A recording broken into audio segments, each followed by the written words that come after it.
love our little family. She'd spent her life looking for love in all the wrong places. She was the type that loved and loved hard. All she really wanted to do was be accepted. After several failed relationships, she wanted something different. And she'd finally found it with a man who promised her a better life. He was handsome, he was consistent. He was everything that she wanted. But their passionate love story will end in unimaginable tragedy. The police arrive, they find her dead. There were red marks consistent with the strangulation. The neck looks like it's broken. Who did this to her? Did she fall prey to her troubled past? He said she was on drugs and alcohol. She was out of control. Get out! Or is the truth behind her death from a more present danger? They realized the unfortunate truth. He has been putting on a facade of this nice guy. This life of chaos, or life of lies. I know that you grabbed her on the neck. I know that. Can you tell me what happened after that? August 23rd, 2018. It's a warm summer night in Marietta, Georgia, one of Atlanta's oldest and most charming suburbs, steeped in centuries of history and culture. Marietta is a picturesque, southern, small town, comfortable community in Atlanta. Just good schools, nice area to raise a family. But being so close to the big city, Marietta residents also deal with their fair share of crime. It's a very busy urban area. Lots of people passing through, lots of traffic, high crime. And tonight is no exception.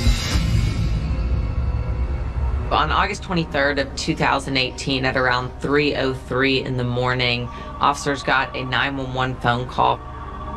Now this is a kind of cryptic call. 911, what is your emergency? Yeah, I need some squad. I need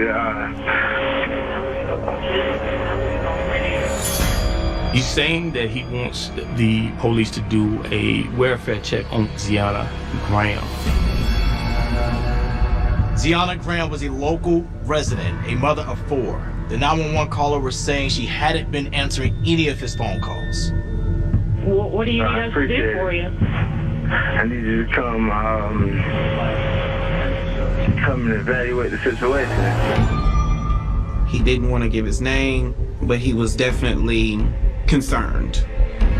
He requested that officers go out to her address. The police are concerned. Why do they need to go over there? No, I need to know what I'm sending my officers into. Oh, don't worry about it then. So what's going on there? Given the suspicious nature of the call, the operator immediately dispatches officers to Ziana's home. 911 dispatch hurriedly sends police to that location because they want to know what's going on. Ziana might have been hurt. When you're dispatched to a welfare check, you don't know what to expect.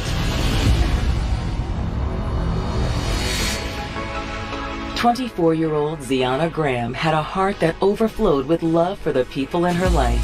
She had a very bubbly personality. If she was your friend, she loved you deep. Growing up in the northern reaches of the Bay Area, Ziana was a bright student who connected with people everywhere she went.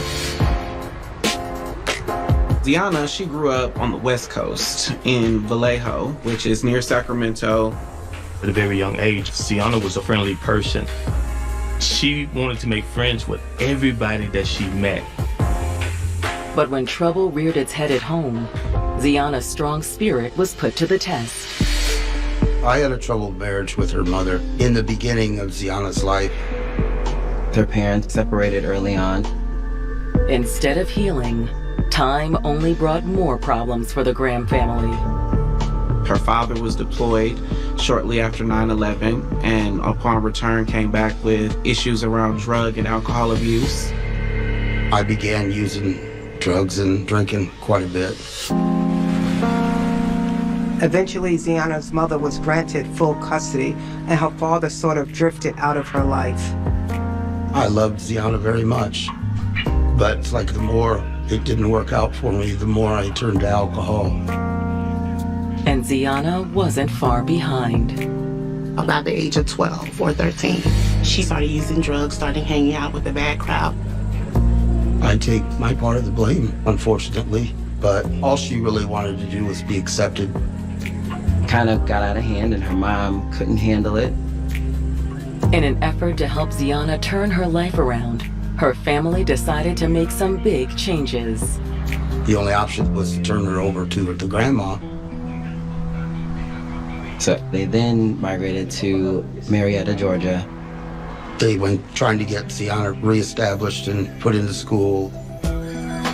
But life proved to be just as difficult in Georgia as it was in California. She was doing really well. She had started going to school. She had stopped using drugs. But at the age of 15, she got pregnant. Ziana decided to marry the father of her child and start a family. There's nowhere else I want to be. As a young mom, Ziana found what had been missing from her life. She was so happy to be a mom. She knew this is what she wanted to do with her life. She had her second child, and things seemed like they were going well for the two. But after 4 years, Ziana's marriage crumbled. Being young and then taking on additional responsibility of your children and then newly being married doesn't play well into the future. They ended up getting divorced, and now Ziana is left with her 2 children. That marked the beginning of a long string of failed relationships. She was dating, but it wasn't going anywhere. Ziana at 19 has a 3rd kid, and she and her 3rd child's father never created or maintained a relationship. And then she has another child by another person. So by the time she's 24, she has 4 children. As a single mom with 4 kids, life could be difficult. Life was very stressful for her. She's wondering, where do I turn for some relief? Just as she was on the verge of hitting her breaking point, Ziana met someone new. In the wake of all of that, she meets Chris Scarborough. They actually met during Ziana's first day at her new job. You gotta get it up here against the wall. No paint, no paint drip. Ziana worked for Christopher, helping him paint. I'll be a pro in no time, thanks to you. Chris is from Raleigh, North Carolina, and had been living with his mother in Ackworth, which is maybe 20 minutes away. Ziana and him hit it off. He's a tall, dark, handsome man. He's older, more mature, and all of those things were appealing to Ziana. Before long, their friendship blossomed into something more. Their work relationship transitions to a more loving relationship. Chris felt as if he wanted to be a part of not only Ziana's life, but now her 4 kids' life. They're gonna love you. I already know. Ziana knew she'd finally found what she was looking for. She was just excited about what the relationship was going to bring.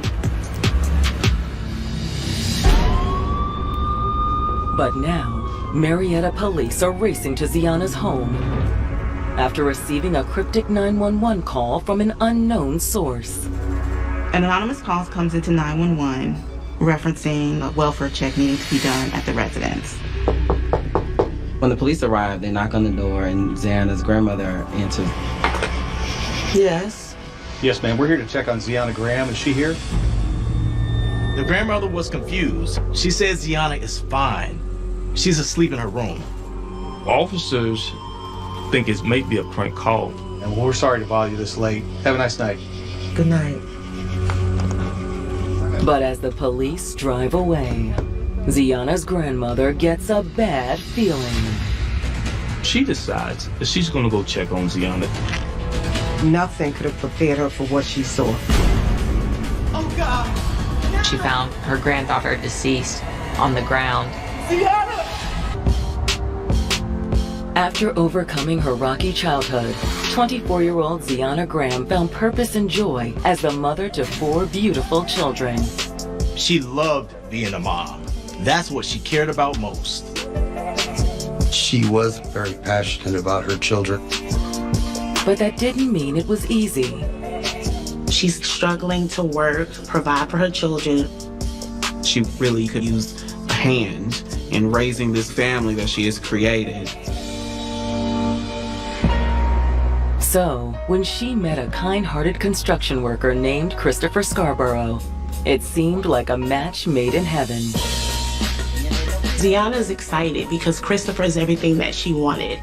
He was a provider, he was loving. She loved that he was secure, he was working, he had a steady job. He's ready to take care of her and her children. She was hoping that this might be the one. But now an anonymous 911 call has led Ziana's grandmother to make a horrifying discovery. Oh, God! When the police arrived, she turned them away initially because she didn't expect anything. But then that's when she went and discovered her granddaughter dead. Ziana! She then called 911 back, explaining that her granddaughter was deceased. Marietta police quickly returned to the residence. She's trying to get to the door. Followed by homicide detectives. Open the door. Ziana's grandmother and her children were obviously very upset. So detectives arranged for them to be transported back to the station while they looked through the house. Here, get the kids out. When you first arrive at the scene, you're gonna take a look at the body. You're gonna determine if there's any injuries. Ziana is laying on her back. Her hands are spread beside her body. Her neck looks like it's broken. And she has broken small red blood vessels in her eyes. It's a clear sign that Ziana's death was no accident. Petechiae in the eye is a very clear indication of strangulation. The big question was, who did this to her? Hoping for a clue to her killer, officers set out to search the home. They were going through it with a fine-tooth comb. They're looking for, are there any signs of forced entry? Are there weapons? Is there blood spatter? What in here is going to point us towards a suspect? While they don't turn up any hard evidence, the investigators are able to eliminate at least one theory. There was no signs of theft or any indication that someone wanted to break into the home. By all indications, this wasn't a random attack. This was targeted. But who would want to kill a doting mother like Ziana? Police start recalling back to this very curious anonymous tip for a welfare check. They didn't want to give any identifying information. Could the man who called 911 also be the monster who took Ziana's life? Thank you, sir. There you go. So they requested a trace on that mysterious 911 call to try to figure out who that was that called in for this welfare check. While they wait for the results, detectives head to the station to speak to Ziana's family. They want to talk to those who were in the house, including the children. But due to this traumatic experience, it may be hard to get them to say anything. Instead, they focus their attention on Ziana's grandmother. I know this is gonna be hard, but I gotta ask you a few questions. Of course. She's frantic and she's confused. She's trying to make sense of all these crazy events that just happened in her own home. Can you think of anyone that may have wanted to hurt Ziana? No, I just can't understand it. She doesn't know who could have done this to Ziana. Her granddaughter who never met a stranger, who was everyone's friend, who always was pleasant, who always was full of life. Why would anybody want to do anything to her? Was there anyone new in Ziana's life? Not that I know of. Unless you mean Christopher. She explained that she was dating a Christopher Scarborough. She told them that he was a construction worker. He helped around the house and did little small, tighter things. She felt that he was a great guy. He was nice to her, the children, and Ziana. There's probably something I should tell you. Even though grandmother thought Christopher was great, there's a concern. She revealed that Christopher had just gotten out of jail. After mother of four Ziana Graham was strangled to death in her home, Georgia investigators suspect the killer could be someone she knew. They started to thinking that maybe this is personal because there was no signs of theft or forced entry. Now, detectives have just learned that Ziana's boyfriend of 7 months, Christopher Scarborough, was released from jail just 2 weeks before she was murdered. Of course, the detectives were concerned because he has a criminal history. Could that have been the person who did this? What was Christopher's relationship with Ziana like? Good, I think. He was there for her when she needed him. Grandmother was trying to see the best in Chris as he was helping out around the house. He was mowing the grass, he was making repairs in the home, just taking care of everything. He seemed to bring a sense of stability, a sense of consistency to the family structure. He was really being like a man of the house kind of figure. When's the last time you saw Christopher? Last night, he came back to visit Ziana for a little bit. She shared that Ziana's boyfriend, Christopher, stays with them from time to time, and he happened to be there last night. However, he left, and that was normal because sometimes he would go to stay with his mother in Ackworth. He's between two different households. What was he like when he left? Not sure. I didn't talk to him. Grandma was already in bed at this point, but she heard him leave out the front door. After detectives end their interview with Ziana's grandmother, they receive word that their trace of the 911 caller's cell phone has been completed. The number that made the call turned out to be a prepaid phone without a real name attached to it.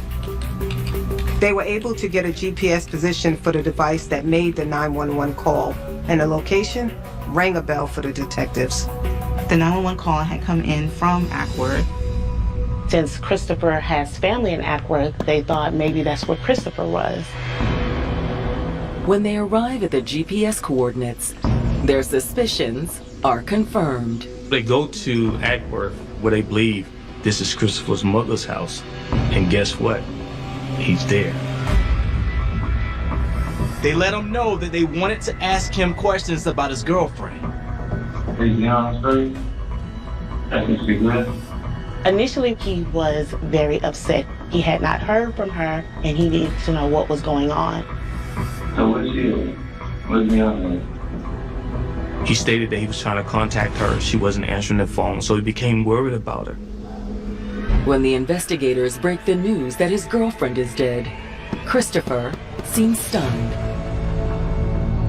Chris was genuinely shocked to find out that Ziana was gone.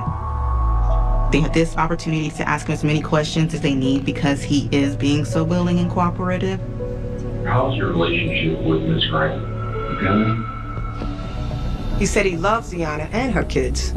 How long have you and her been seeing each other? 7 months. 7 months. Mm-hmm. They fell deep and fast for each other. But that doesn't mean they always got along.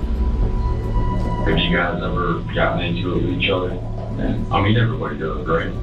Sometimes. He said, we fight, but that's normal. Most people fight in relationships. And the night before Ziana was found dead was no exception. He stated that very night they had gotten into an argument, and that was one of the reasons why he left. Detectives asked, what were you arguing about? No, you would act like this! He stated that she was constantly picking a fight with him. You just done? Okay. You said that argument got physical. Can you talk to me about that? Get out! But Christopher tells detectives he kept his cool. He was thinking that it was probably in his best interest to just let her calm down and they'll have a conversation later on. He figured he would just go to his mom's house. So he called him a ride share and left to go back to Ackworth. When he walked out the door, Christopher says Ziana was still alive. How was Deanna when you left? She was talking. You when you left. Okay. He said she was upset, but she definitely wasn't dead. Detectives aren't sure if they can believe him, especially since they suspect he made the anonymous 911 call that led them to Ziana's body. If he didn't know Ziana was hurt, why would he have asked for a welfare check? When they confront Christopher with their suspicions, he gives them an answer they weren't expecting. They decided to ask him, and he admits to making the 911 call. But not because he knew Ziana was dead. Christopher said Ziana had relapsed. He said she was out of control. After he left, she stopped answering the phone. He was concerned, and he needed to know what was going on. He thought she might have overdosed. Georgia construction worker Christopher Scarborough has admitted to fighting with his girlfriend Ziana Graham just a few hours before she was found dead in her home. We were just arguing. But he insists he didn't kill her. When he left the house, he reported she was alive and well. Christopher claims there was another reason why he asked police to perform a welfare check on his girlfriend that night. According to him, Ziana had started using drugs again. He stated that she was out of her mind, going crazy. Once he left the house, she wasn't taking his calls or answering his texts, so he thought she might have OD'd or something bad might have happened. You wanted somebody to go check on her, make sure she was okay? Yeah. He said he was trying to help. He didn't want Ziana to find out he called the police on her, so that's why he said he refused to give his name to the 911 operator. The information that Ziana had a drug problem comes as a surprise to detectives. That opened a lot of new avenues for the investigation. Was this a drug deal that went bad? Has Ziana reached out to some unknown third party while she was under the influence? The investigators are now thinking several different outcomes could have resulted in Ziana being strangled. On top of that, Christopher's story appears to check out. Chris, is your mother home? Yeah. Whoa! The officers look into his alibi. Police follow up with his mom, and she does confirm that he did stay with her the night before. Thank you so much. You're welcome. Thanks. Have a good day. Let's get his phone records and subpoena the rideshare company. Right. They contact Uber, and they confirm that Christopher did leave Ziana's house that night. The investigators thought he's told us what seems to be the truth. With their sole suspect cut loose, the detectives start exploring other possibilities. They want to try to track down if there's anybody that Ziana has been buying drugs from. Maybe this was a drug deal gone bad. The detectives checked Ziana's phone records to see who she'd been in contact with. It's another dead end. Unfortunately, they don't find anything suspicious. All of the numbers seem to be the regular people, her grandmother, her friends, Christopher. There weren't any concerns for any other numbers on her phone line. Investigators next turn to Ziana's prior romantic relationships. Jealousy can be a huge motive when you're looking at any murder case, especially one as personal as this one appeared to be. They know that she was married, and they know that she has children with 3 other fathers. So investigators start to think maybe we should just follow up on these other men that are in Ziana's life, see if there was any bad blood. After obtaining contact information from Ziana's family, the detectives start making calls. They make contact with her ex-husband, who she has 2 kids with, and he states that he no longer lives in Georgia. He is very active in his children's life. They have a good relationship, co-parenting. The father of her youngest child, they co-parent very well, so he was cleared as well. One of the fathers, on the other hand, they really don't have a great relationship. He's not around. Maybe he's had something to do with this. But when the detectives speak to him, They realize it's another false lead. Turns out he has a really good alibi. He was at work, alibi confirmed, and so he obviously could not have done this. It's one more frustrating setback in an investigation that seems to be going nowhere. The fathers of her children are all accounted for. There was no evidence of a drug crime either, at least as far as the police could tell. They don't know where to go at this point. They were back to square one.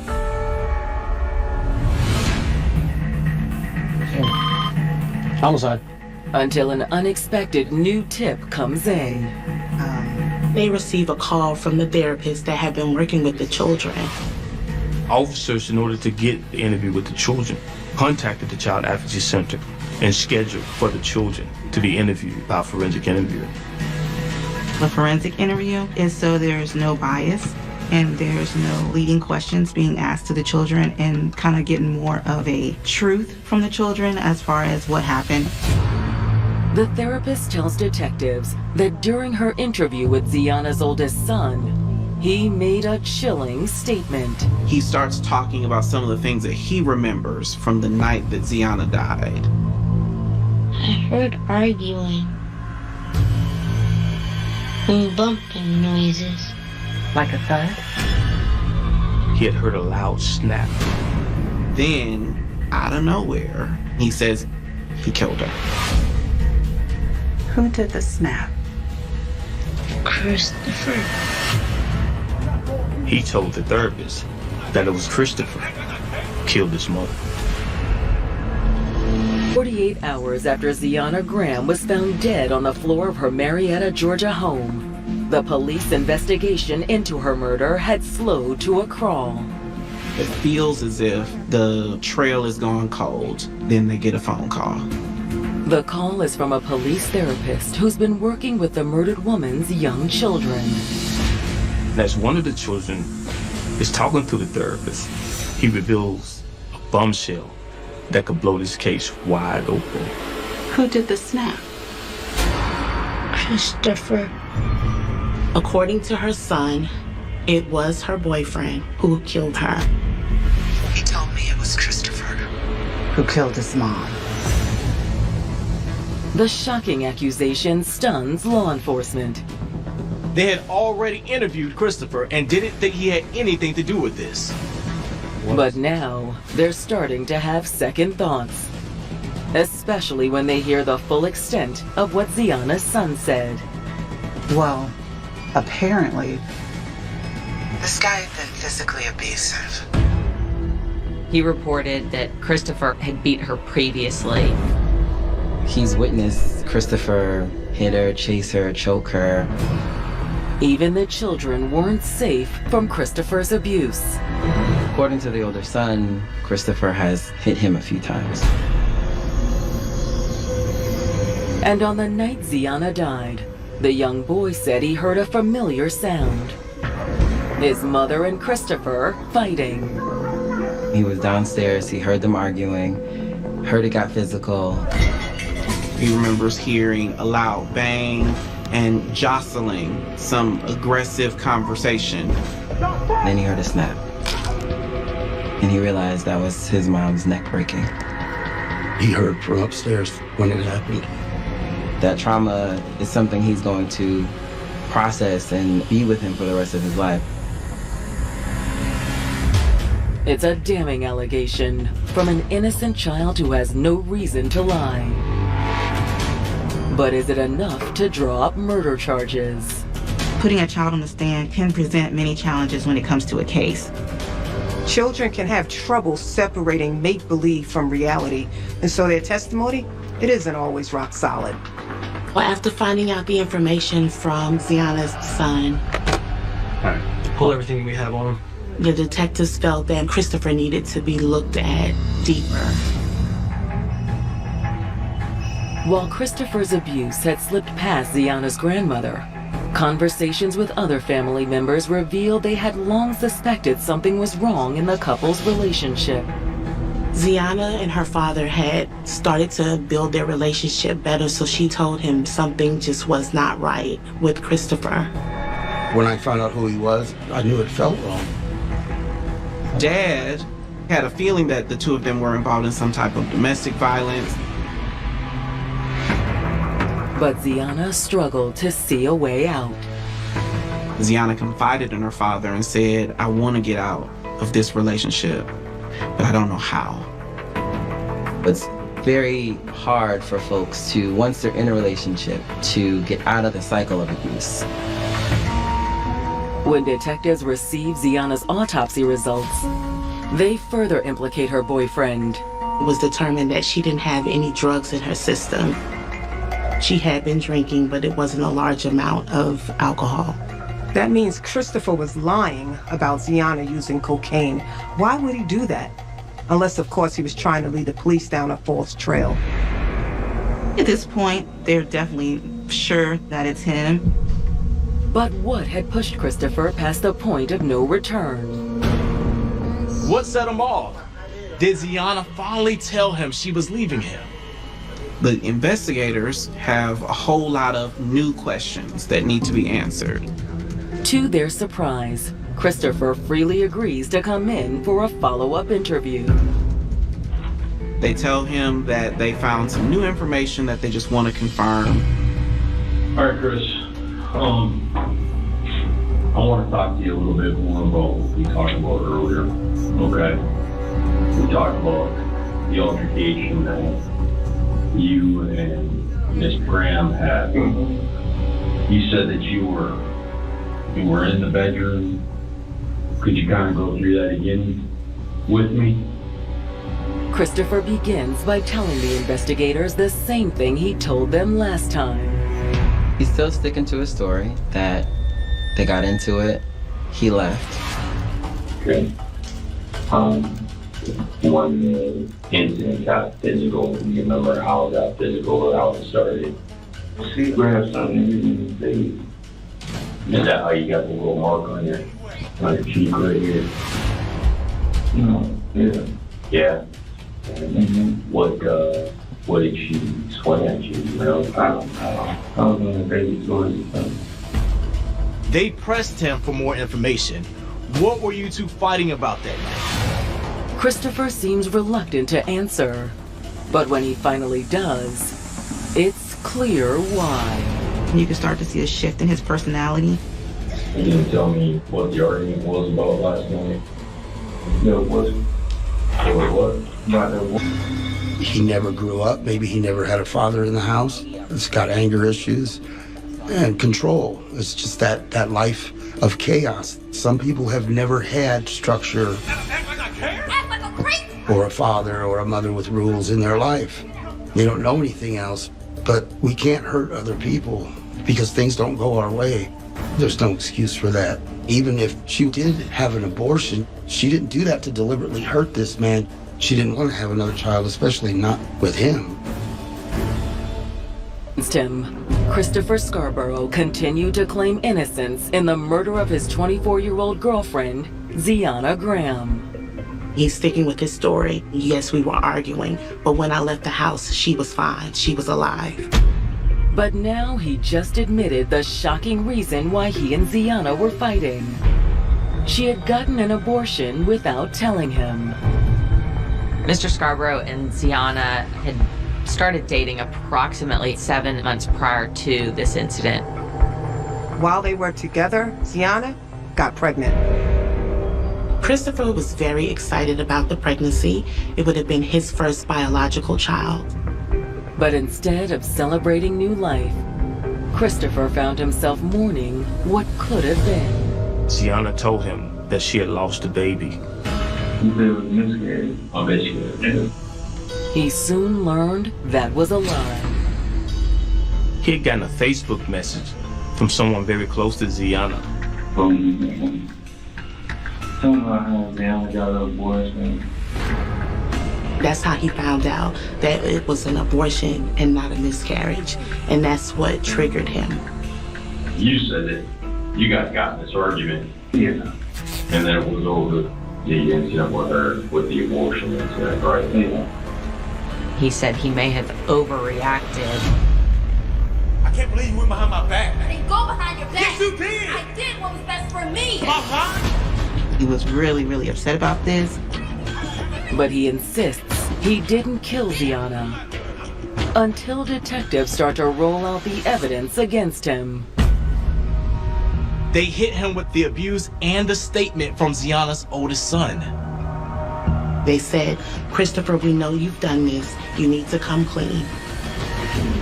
When you left there, she wasn't talking to you. And you know that. You knew it all along. I just need to know what happened. I know that you grabbed her on the neck. I know that. Can you tell me what happened after?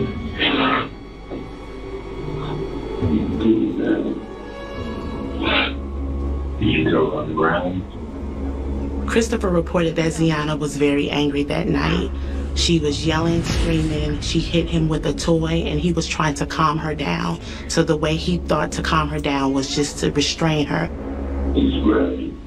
How'd you grab her? Like this? That's why I didn't tell you the truth, because I knew you would act like this. She was pulling away from him, resisting him. He admitted to putting his hands around her neck. So you grabbed her on the neck. Did you squeeze her hard? Yeah.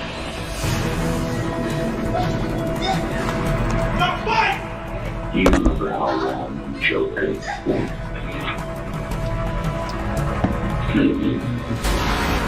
Christopher began to cry, and he did admit that he strangled Ziana until he heard her neck break.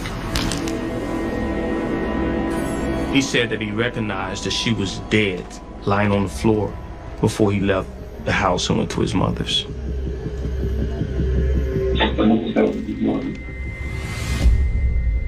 It's all the investigators need to hear.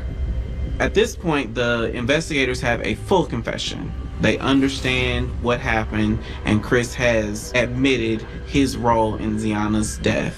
And they charge him with aggravated assault, malice murder, and cruelty to children because her 4 children were present at the home when all of this happened.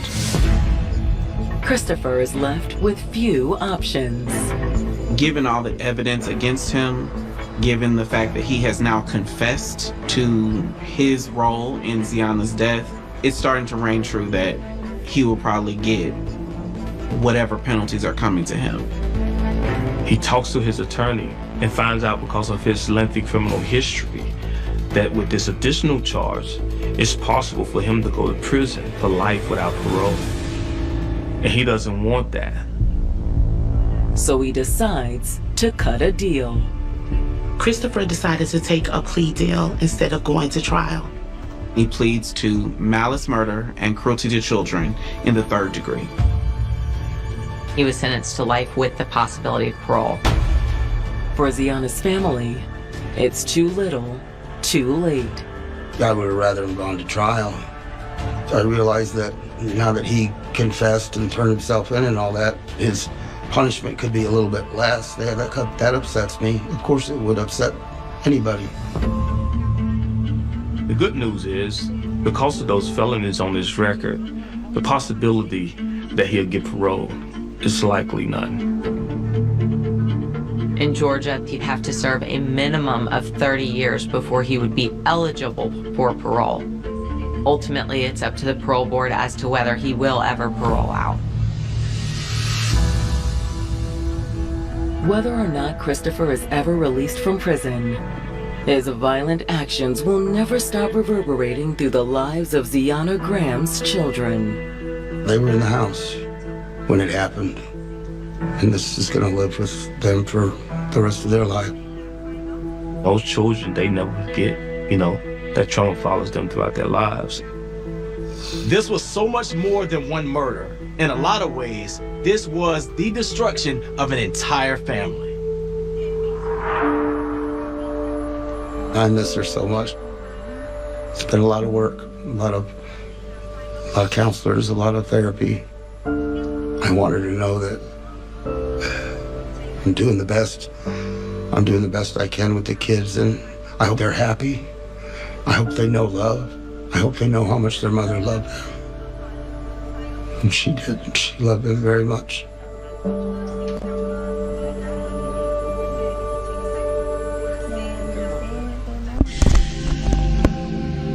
She kind of came in late to the basketball scene, but when she came, she was a force. She was one of the top guards in Memphis, which, you know, got her a scholarship. And something tells me, like, turn around. So I'll go back to her room, and this time I turn on the lights. The blood was along the wall, there was blood on the floor, on the bed. Hello, number one. Tina!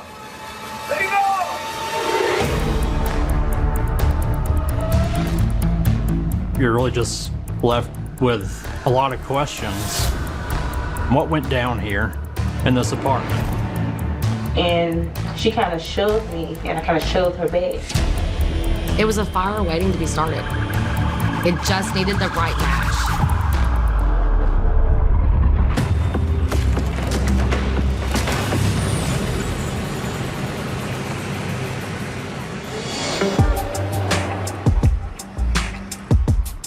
"30 minutes from Nashville, Murfreesboro, Tennessee is home to Middle Tennessee State University.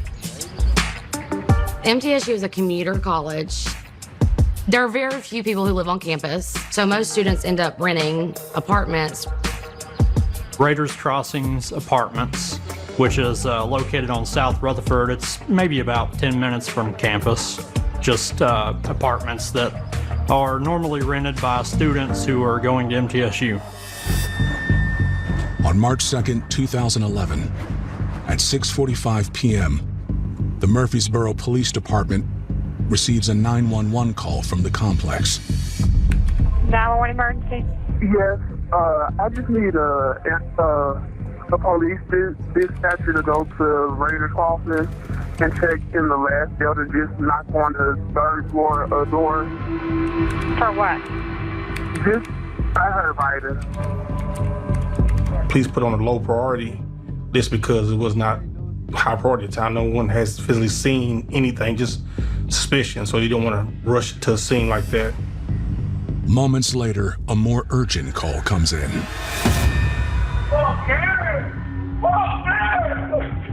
Hello, number one. Man, where are you at? Where are you at? He gives the address. It's the same as the first call. What's going on? My girl came and my girl's bleeding to death. Please! Tina, please, keep moving, Tina. Keep moving, Tina. Tina, keep moving, Tina. Oh, Lord. Yeah, somebody call her. Okay, we've already got police and ambulance on the way. Now, it's concrete, you know you really got something, so now we got to step it up because someone's in danger. It's time to roll. When the officers arrive, the male caller meets them outside. He identifies himself as Casey Anuna. He was very distressed and was screaming for help. I was like, man, someone stabbed my girlfriend, her apartment number. One of the officers spots a woman ducked behind a row of cars. Then she takes off running. You're just thinking maybe she done did something or something's going on because now you don't know.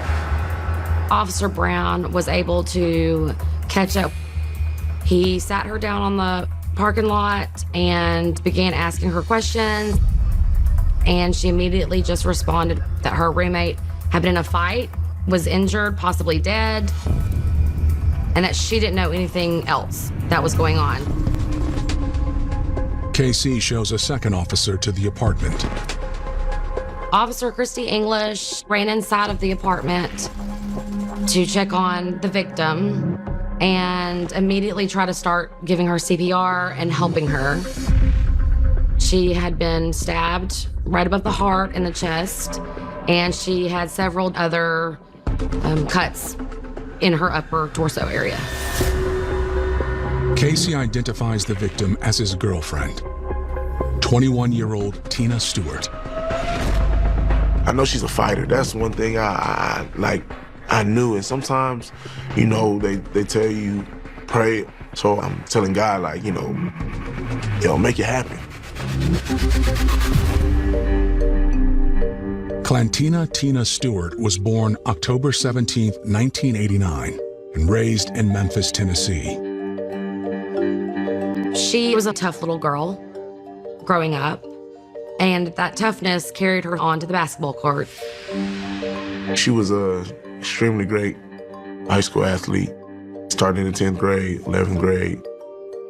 She kind of came in late to the scene, like the basketball scene. Even though she was older than me, I still had been playing longer than her. But when she came, she was a force. Like, it was crazy. She came out of nowhere.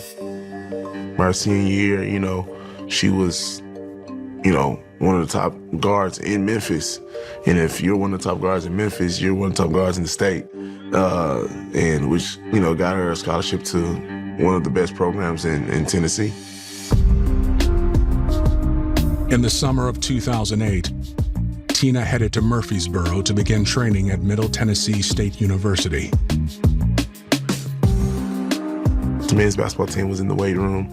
We were lifting, working hard, and then I remember the girls' basketball team came in. We were trying to see who the new girls there, who's new on campus, and things like that. So, I mean, that's where I first initially saw Tina Stewart. He's a basketball player for MTSU, just like Tina. They hit it off from the beginning. We both had a passion for the same things. So, and it's kind of rare where you have a person who can share the same things. She was a free spirit, you know? She wasn't too much, it was kind of hard to tie her down. But he gave her a little balance, because he wasn't gonna be all over the place, and she wanted to be wherever he was. This love that we had in college, you know, it was, you know, it was genuine. I would say that, definitely genuine. After 2 years of living on campus, Tina moved into an off-campus apartment. She was paired with a roommate, 18-year-old Shanterica Madden. Shanterica was a good student, very studious. She had straight A's throughout high school. She had a full academic scholarship because she had worked so hard as a student. They probably looked at the background that they were both from Memphis and thought, you know, this is probably going to be a good match. Shanterica knew of Tina because she was, you know, popular basketball, popular staple in the community as far as sports. But Tina didn't know who she was. When it came to personality, Tina and Shanterica were opposites. Shanterica Madden is a very sheltered, quiet, withdrawn, introverted mouse of a person. She is not someone who walks in a room and you just immediately gravitate toward, which is the exact opposite of Tina.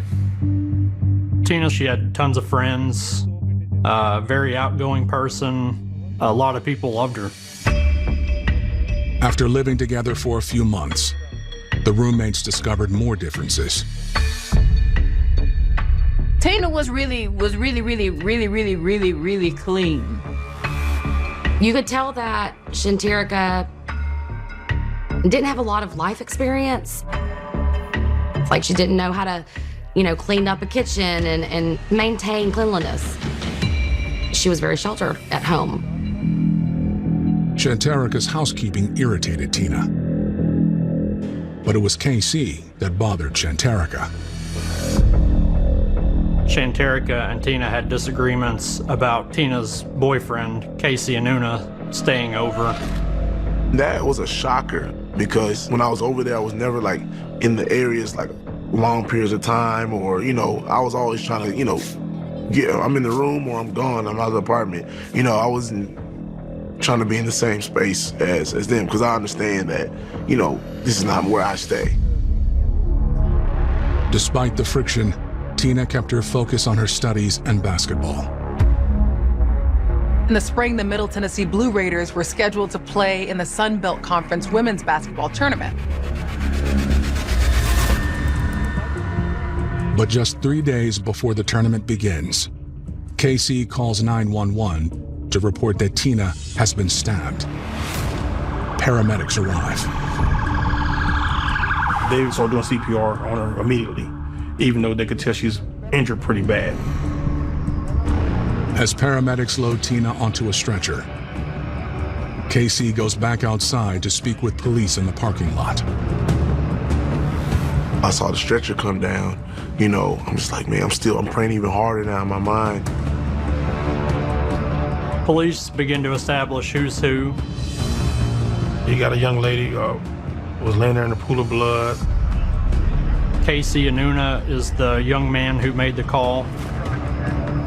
The woman who is running from the police is Shanterica Ahmed.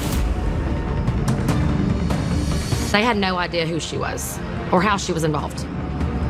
At the beginning of an investigation, everybody is going to be a suspect.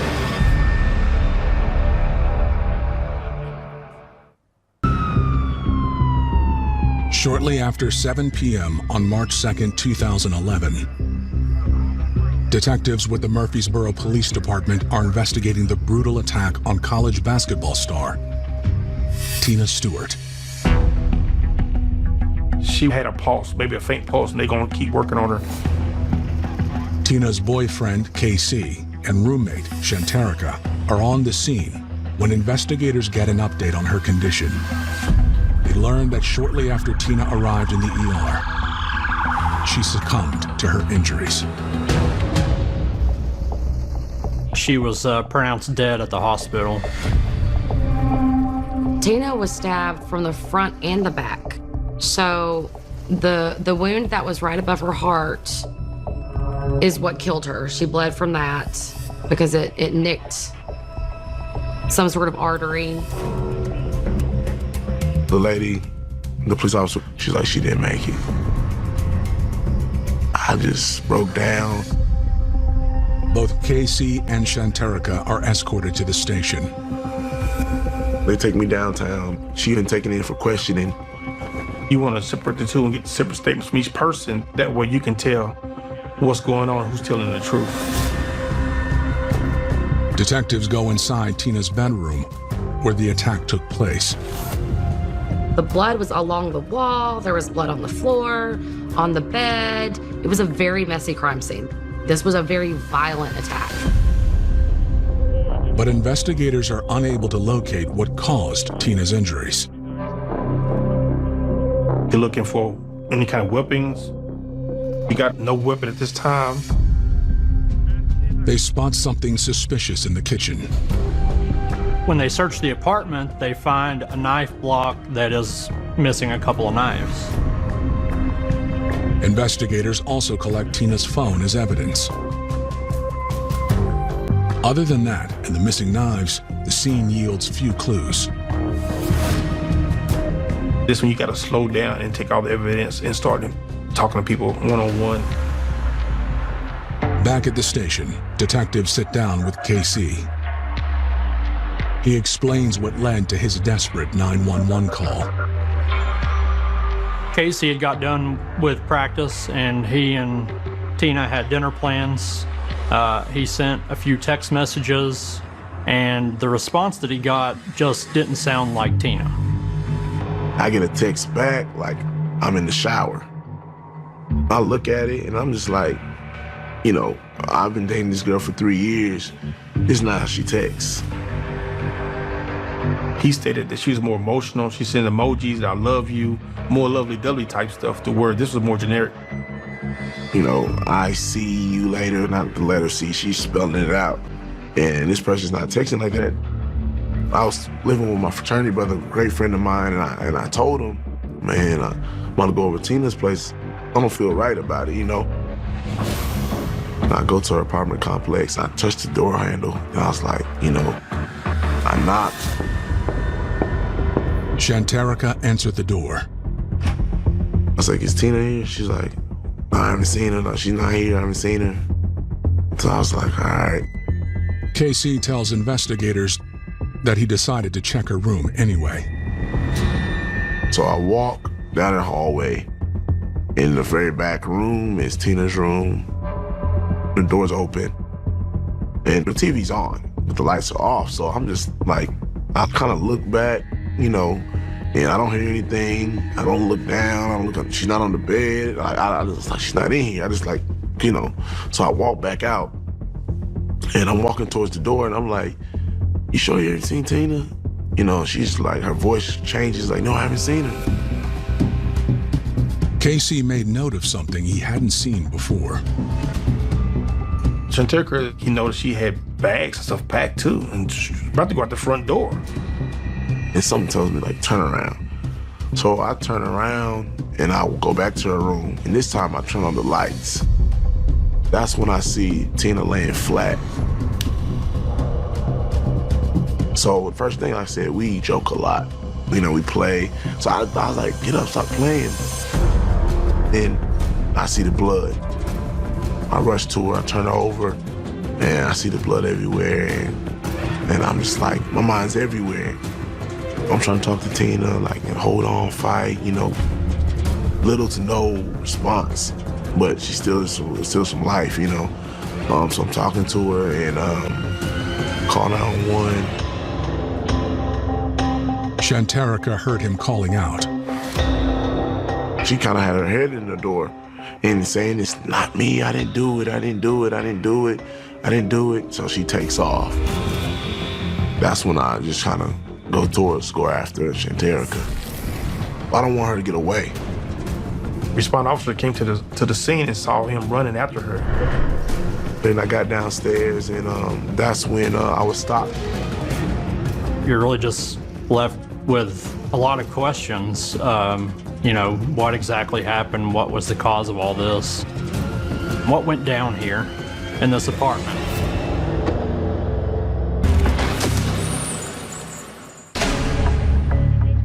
I had a dream that night. She was in the dream and it was just kind of like she was alive.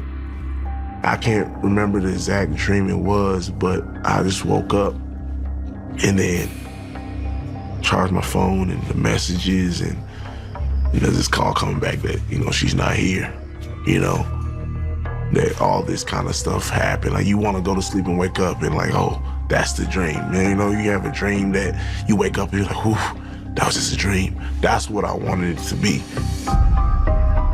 Once you see it, it was all over news, all over Twitter, you know, all the apps, Facebook, you know, messages, like, so you knew it was real.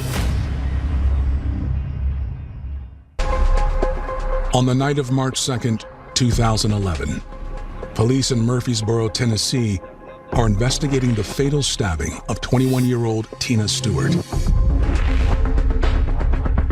Her boyfriend, KC, is being questioned, and there's no reason to think that he might have done this. He's cleared pretty early on as a suspect. KC tells investigators that he can't think of anyone who would want to harm Tina. Like, I knew everything about this girl, Tina Stewart, you know, she told me everything. So it's like, nah, there was no other troubles going on. Although Casey does admit that tension between Tina and Shanterica was running high. It was mostly about the cleanliness of, or the lack of, with Shanterica, leaving things around. You know, Tina was a very, you know, neat person. Then it was like taking things or touching things without permission as far as food, and she smelling the marijuana. Shanterica started smoking weed in the apartment, regardless of whether Tina was there.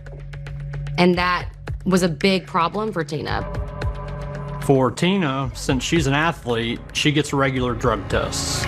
And we learned that Shanterica is a casual marijuana user. Tina, you know, doesn't want this around her. She doesn't want to end up failing a drug test from secondhand smoke. And she want to lose a scholarship, and she also want to be in good standing with her coach, because now, you know, if I'm a star player and I'm busted with marijuana, she might not play me, and there go my hopes and dreams. She's just like, look, I'm not your mom, not your dad. You're in college, just don't do it in the house. Investigators prepare to interview Shanterica. But first, they speak with an officer who says he paid a visit to the apartment just before the stabbing, at Tina's request. He was a off-duty officer living at the apartment complex. We call him a courtesy officer. Your job is to answer any call at the complex. Loud party call, 3 in the morning, you go answer. So he got a call from the office manager that there was somebody smoking marijuana at the apartment. The courtesy officer made his way out there. Shanterica's asking, who called on me for this? How did you even find out about this? And Tina's coming out of her room saying, I'm the one who called. He told Shanterica to toss out the weed, not to do that again. He didn't make a formal complaint. I think that he was just trying to calm the girls down. Did tensions between the roommates rise even higher after Tina made the call? Investigators asked Shanterica. I understand that apparently earlier this evening there was some sort of altercation between you and your roommate. Shanterica says that shortly before 6 p.m., she was hanging out in the apartment with her friend Nene when the courtesy officer arrived. I guess my roommate had called the front desk, and the front desk sent the police over. And I talked to him, and he was basically like, if he searched my room and he didn't find anything, then it'll be cleared. And if I told him the truth, so he searched, and he was like, well, you told the truth. And he said, but he's still gonna have to talk to the manager. Already, investigators have caught Shanterica in a lie. They know that the courtesy officer found marijuana because they've already talked to him. And after he left, I talked to Tina, which is my roommate. I talked to her. Then I knocked on her door and told her that I need to talk to her. And we talked, and it kind of got heated because we both kind of had attitude. And she kind of shoved me, and I kind of shoved her back. And then the next thing I know, we was fighting. She kind of just slammed my head, so she was pounding my head, and I was pounding her face, and just with my hand. Okay. And then she pushed me to the ground. When she had my head, she pushed to the ground, so I was right on the ground, and I gathered her. And she was like, get out of my room, get out of my room, so I left. According to Shanterica, Nene left the apartment soon after, and Tina was right behind her. My roommate, she was doing something. I think she was putting on her shoes because I seen her kind of roam around moving, because that's normally what she was doing. And she turned down her TV, and she put on her jacket, and she walked out the door. Shanterica says she also left. I walked all around the parking lot, kind of because I was trying to get out the nerves out of my system. And I didn't shut the door, I just kind of shut it. I didn't lock it, I didn't bring my keys with me. And then she said on her way out, she did notice that there was a guy hanging out with dress that she'd never seen the complex before. She says there's a man with dreadlocks who was in the area, who was carrying a knife. When she returned to the apartment a little while later, the front door was open. The door was still, it was like, wasn't closed. I kind of shut it. The front door? I shut the door, and it wasn't closed. It was kind of like cracked, so I just thought she came back. She says that Tina must have come back while she was gone, and this dreadlocked man must have attacked her. He black, he got dreads, and he kind of tall. Everybody taller than me, but he got probably like 5'6". And this is the third time I've seen him over there. Detectives don't buy it. This whole story seems made up and really unlikely. Now, you're at a critical point right now, all right? You're at a fork in the road, okay? And I want to help you choose the right fork. Something bad happened tonight. But Shanterica sticks to her story. All I know, I did not kill Tina. Tina was perfectly fine when I left. She is very, mechanical in her movements, the way she talks, the way she responded to detectives. During the whole interview process that night with police, she might as well have been a robot. investigators noticed something else about her behavior. During her interview, the whole time she's kind of using a card and kind of picking the blood off the ends of her fingers. The fight she described having with Tina wouldn't have left blood on her hands, so where did that blood come from? Hours after the death of Tina Stewart, Murfreesboro police interview her roommate, Shanterica Madden. They noticed that she had been absent-mindedly picking dried blood from the tips of her fingers during the interview. They're gonna go hard on her now. Listen to me, okay? Now, I'm gonna be straight with you, okay? And I've been doing this for a long time, okay? And you've got some marks on your face. I've been sitting here looking. It looks like your cheek might be a little bit swollen. I think what happened was you and Tina got to an argument, got to a physical fight that got a little out of hand. The other thing I find interesting is that you're right-handed, you got blood right here on the crook of your right hand. She stuck to it for the longest, till she finally started breaking down slowly. And finally she said, well, I'm gonna tell you the truth. When we talked about whatever it was, I turned around and was heading into my room, and I think I kind of bumped into her, and she was like, don't bump into me. And she shoved me, and I shoved her back. The fighting escalated, and Shanterica knew she was outmatched. She says that when she and Tina were fighting, she was scared because Tina was an athlete and much stronger than her. I kept saying, that hurt, because my head started paining real bad. And she had a knife sitting, I think it was on the bed. So, I don't know what she was doing, she was cutting something. But she had a knife sitting in the bed, and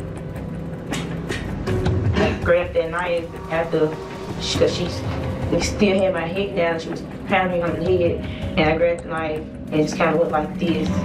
Because she was coming towards me, I kind of went like this, and I just held it and let it up, and she fell. She does admit that she stabbed Tina, but says, of course, that it was in self-defense. I didn't mean for this to happen. And the problem with the whole thing is, why didn't you call the police at that time? I had my phone in my hand. I was like, I need to call somebody. And I was gonna go call the police. I had my phone, but I couldn't find the number that I wanted to call. Where's the knife at now? I don't remember. I don't remember if I dropped it or I took it outside when I went outside. I don't remember. You remember, because we didn't want it to be sitting out there in that field or something, and some kid get a hold of it or something like that. I don't think it's okay. I can't remember. Investigators get word that officers back at the crime scene may have the answer. A neighbor saw Shanterica around the dumpster just after this incident occurred. Police check it out. They do find a knife wrapped in a blanket that's covered with blood and is obviously their murder weapon. This knife also matches a knife found in the apartment. Investigators confront Shanterica with the new evidence. They finally went to the dumpster and found the knife and the blanket, so now I got a piece of the evidence. And now I'm gonna tell Miss Madden, I have this. Shanterica changes her story again. She does admit that she basically just freaked out afterwards and decided to get rid of the knife in the dumpster. She didn't call 911, but instead went to dispose of the knife. That puts another dent in her claim of self-defense because it looks like she was trying to hide what she'd done. Meanwhile, news of Tina's death has brought the MTSU campus to its knees. The Lady Raiders were well loved. This particular team was very well known because they were very talented and they were just very popular. This whole situation shocked everyone more than I think that anybody really understood. Police hold a press conference to officially announce Tina's death. They also ask anyone with any information about the crime to call in. At 6:20 p.m., Shanterica's friend, Renee Nene Reese, calls police. Renee Reese tells police that she was there when the security officer came to the apartment and when Shanterica confronted Tina.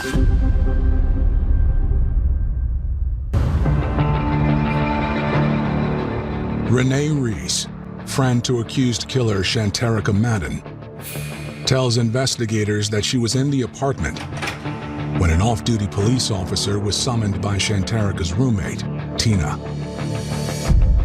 And then as soon as he left, she said that Miss Madden immediately went to Tina's room, knocked on the door, and confronted her. She says Shanterica was mad at Tina for calling the off-duty officer on her, and they started arguing, and it got heated quickly.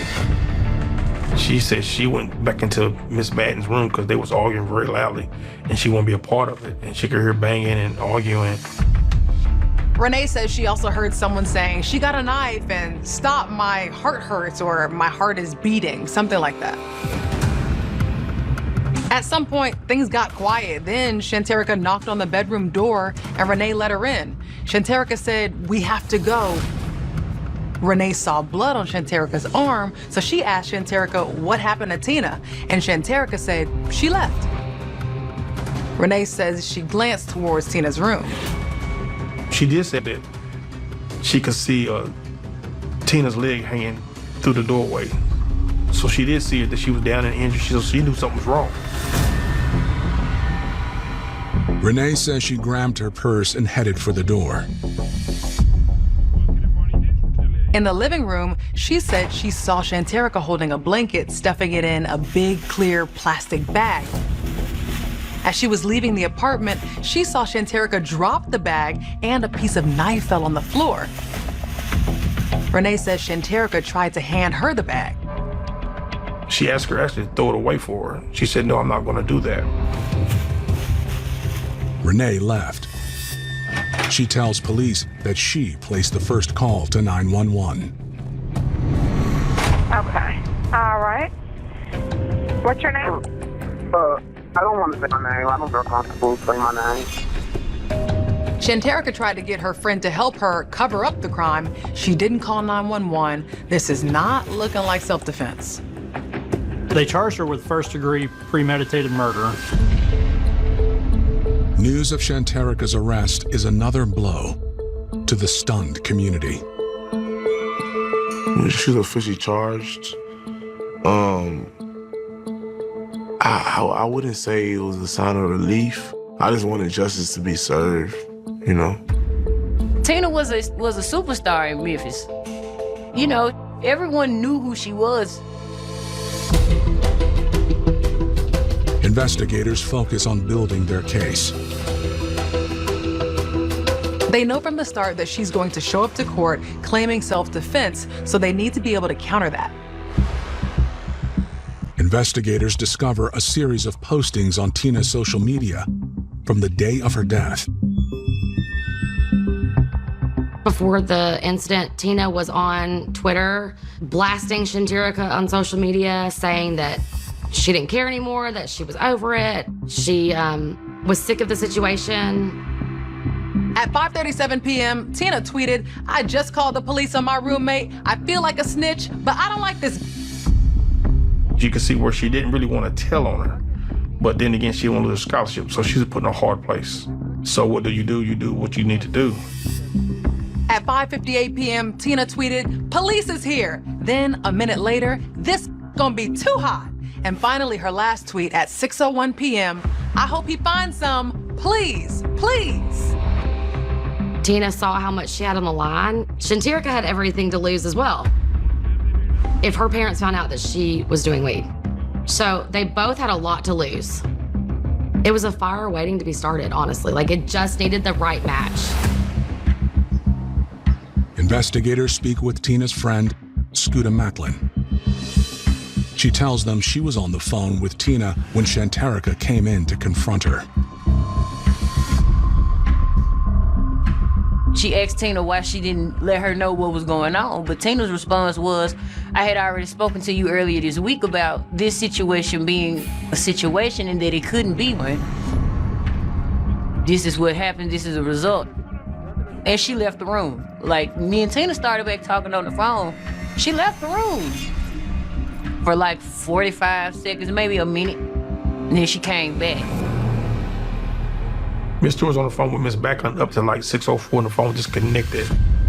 And I'm calling back, but I didn't get a response. But by then, I got a text message that said, finna get in the shower, I'll call you right back. By the time she gets that text, police think that Tina is bleeding out and Shanterica is trying to buy time by sending texts from her phone. She did not try to help Tina. Instead, she tried to hide the truth about the situation. On March 11th, 2011, 9 days after Tina Stewart was found dead, Shanterica is released on a $100,000 bond. Shanterica didn't have any history of violence beforehand. She had never been arrested. She didn't have a juvie record. I was the most disappointed about the fact that she was able to post bond. She posted bond and went to Memphis and went to the mall. My phone was going crazy again. Most people couldn't believe that she had the audacity to just be walking around in the world like that.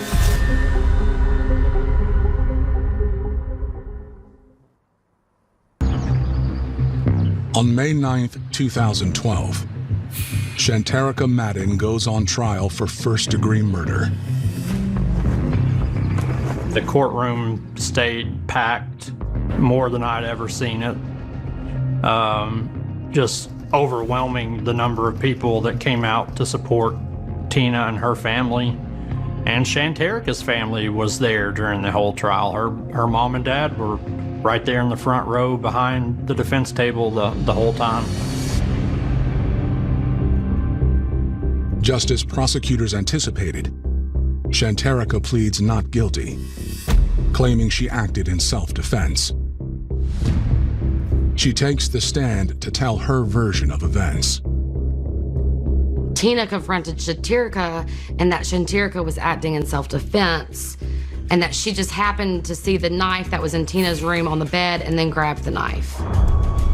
The knife was already in Tina's room because Tina had been eating a snack or something and there was a knife on the bed, but it just happened to be there. And so she used that in self-defense in the heat of the moment.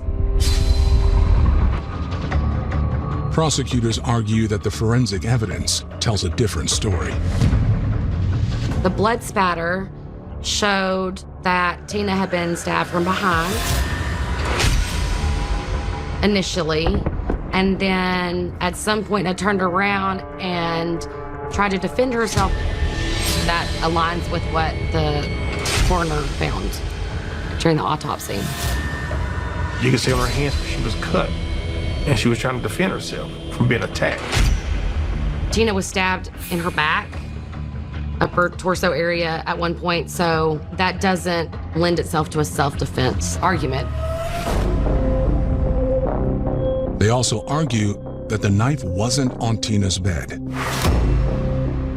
Nobody had ever seen Tina leave dirty dishes or food just sitting out on the bed. That was not her personality whatsoever. She was very clean, conscientious about being clean, and she usually didn't eat in her bedroom.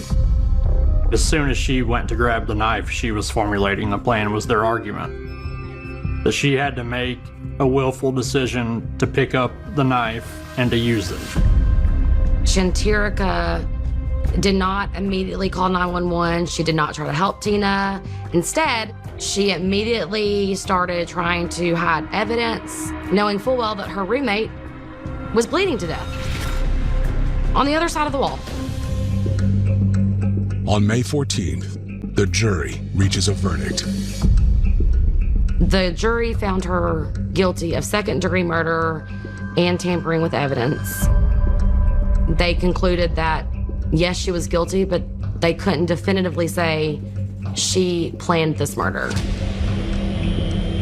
Later at sentencing, Shanterica received 29 years in prison, 25 for the second-degree murder charge, and 4 years added onto that for the tampering with evidence charge.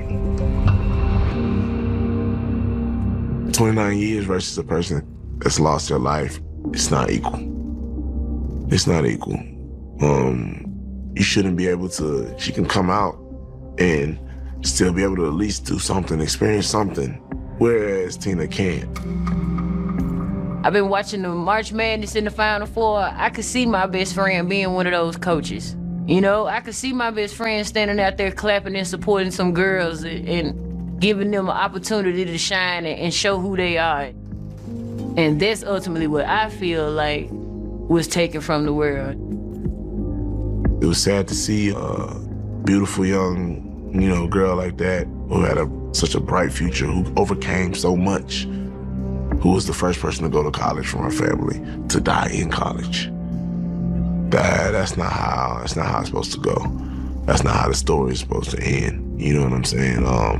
That's just not how it's supposed to end.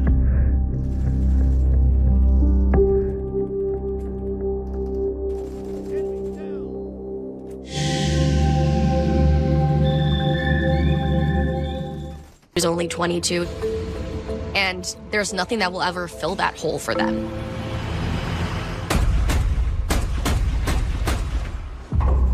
I just had about 9 gunshots back behind my building. He winds up locating a silver Lexus with gunshot damage to the driver's side of the vehicle. The vehicle was locked. There was a black female in the driver's side seat, slumped over. I saw somebody take off running.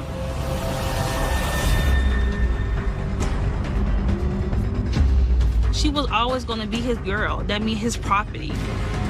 When we got into the cell phone, there was a saved video.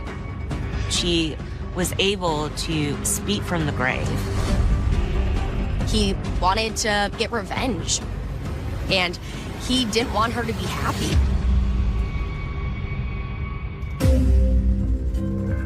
May 22nd, 2021. It's just after 10 p.m. in Walterboro, South Carolina. An off-duty Walterboro police officer is relaxing at home. Sergeant Ross Hance has lived at the Forest Point Apartments for a number of years, and he was living there at the time. At 10:14 p.m., he hears a familiar but alarming sound. He, at that point, hears multiple gunshots. He advises here. He hears approximately 9 gunshots come from the parking lot area. He called into dispatch and reported those shots. Hey, I just had about 9 gunshots back behind my building in Forest Point. All right, I'll get somebody out there. I'm stepping outside right now to try to find out what's going on. All right. He proceeds to go outside to check the parking lot, trying to find a crime scene. As the off-duty officer went to look at Randall's cruiser, he noticed that it was a silver Lexus parked next to his car. He winds up locating a silver Lexus with multiple signs of gunshot damage to the driver's side of the vehicle. He saw a silver car with the windows busted out, and that's when he saw the victim. The vehicle was locked. There was a black female in the driver's side seat, slumped over, appeared to be unresponsive. More officers arrive on the scene. In order to gain access to the vehicle, the responding officers had to use what's called a lockout kit. As they attempt to reach the victim, calls continue to come in to 911. 911, where's your emergency? We're at Forest Point. I think somebody already called because cops are already out here. Yes, ma'am. Did you hear anything or see anything? I didn't see anything. We just heard the gunshot. I can let you talk to my neighbor, and she can tell you what she saw maybe. Hold on 1 second. She's coming up the stairs. She was scared because she saw something. Hello? Did you see anybody? I saw somebody take off running. That's what I saw. The officers gain access to the vehicle. The bullets clearly came from the driver's side door, so they came from the passenger side to try to render aid. She had a lot of wounds on her from the glass that had kind of embedded in her skin and cut her when it shattered. She had several gunshots. She was deceased. They searched the car, searched her persons, and they found her ID, which identified her as 22-year-old Danisha Holloway. When they identified her as Denasia Holloway, Officer Hance also knew that she was also a resident within the apartment complex. They were just trying to figure out why someone would do this in, her point of residence. This is her parking lot to her apartment. Who thought that they could do this and get away with it?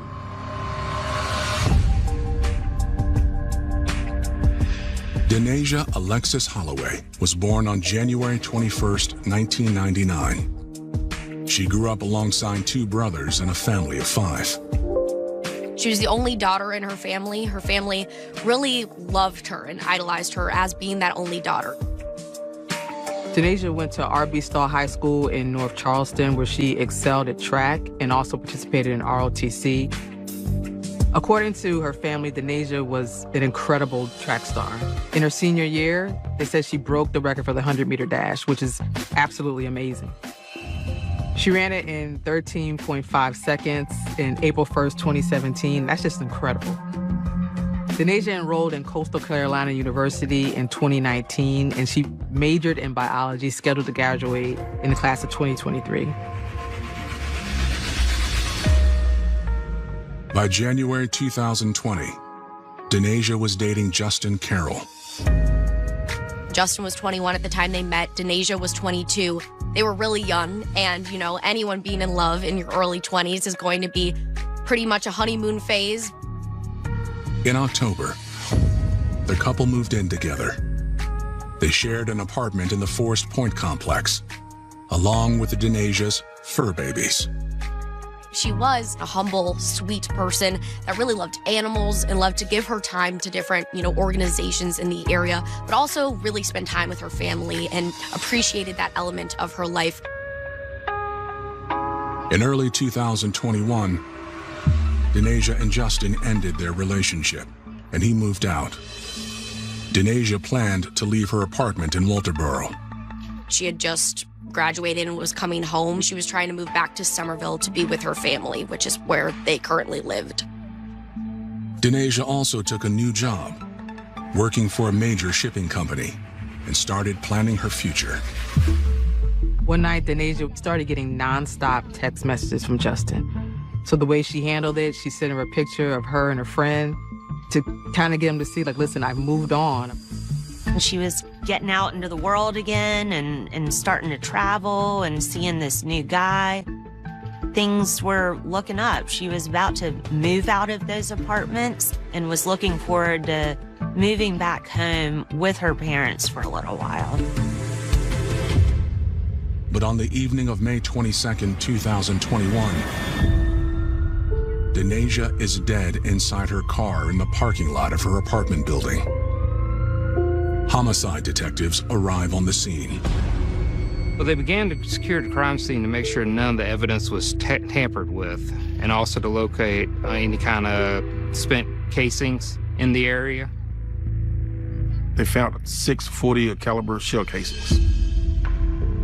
And what's important about that is shell casings can be used for identification of the suspect, because if he loaded the gun, his prints may be on the shell casing themselves. So that is very valuable evidence.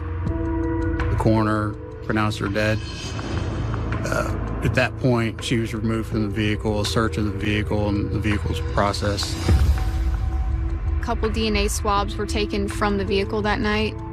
When we take DNA swabs, we don't know right away that anything is actually on the swab. You have to send that off for testing. But the palm print indicated that someone was on the outside of the vehicle touching it in some form. When Denasia was discovered, her car door was shut. Investigators thoroughly searched the inside of Denasia's vehicle for more evidence. Nothing was taken. Her purse was still there. Her cell phone was there. So it wasn't a robbery. What we do when we encounter a phone or a victim, or in any case that we seize a phone, our normal process is to log it into evidence, and we do have to obtain a search warrant to go any further as far as looking into the phone. Her phone could have any kind of messages, any kind of recordings on it. Who knows what he could have on the phone. From there, they started to canvass the area, which means that they're knocking on doors, seeing who heard what, who's seen anything. Officers noticed several residents standing on the balcony, and so they knocked on the door, asked if they seen anything, and some said they seen a male running from the scene in very dark clothing, but it was so dark, it was hard to identify his face. They said, yes, we heard the gunshots. We ran outside. We saw a possible white male running with a hood on and with a mask covered half of his face, so we couldn't really see who he was, but we did see him run from the scene. Is the masked man Denaja's attacker? In crimes of any nature, especially violent crimes like this one, investigators quickly will try and turn to security camera footage, and that can be, from anywhere that had an angle of where this crime occurred. At that point, they didn't know what was going on. But the apartment complex has surveillance cameras. And so what they did was contact the apartment complex manager, who let them in to review that camera footage. You could see some movement beside her car, and then you see the stocky white male running away. After 22-year-old Denaja Holloway is shot to death in front of her apartment building, police in Walterboro, South Carolina obtained surveillance footage from management. They made contact with the apartment complex so they could review the video evidence, because there was multiple cameras at the scene. On one video, investigators see Denaja's vehicle pull into the apartment complex at 10:05 p.m., minutes before the first 911 call. They observed another vehicle following behind Miss Holloway pull off and park out of sight of the cameras. So as they looked through the video, they could see that her Lexus pull in, backs into the space next to the patrol car. Her lights are still on. After parking what appeared to be a pickup truck in an out-of-the-way area, they saw this white male walk towards the location where she was parked, but kind of linger around behind the building. Within minutes, a white male subject is seen approaching the apartment complex main office, then approaching the 200 building. He's later seen walking away from the 200 building, lighting a cigarette,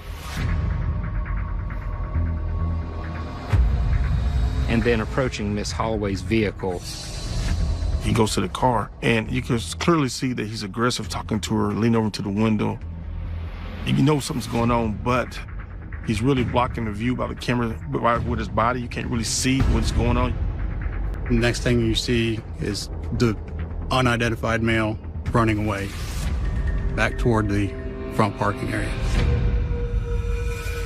Even though they had this security camera footage in the nighttime, in the dark, it's still very hard to pick up any clues. They can see a figure, but they can't really make out any identifying, features of this individual.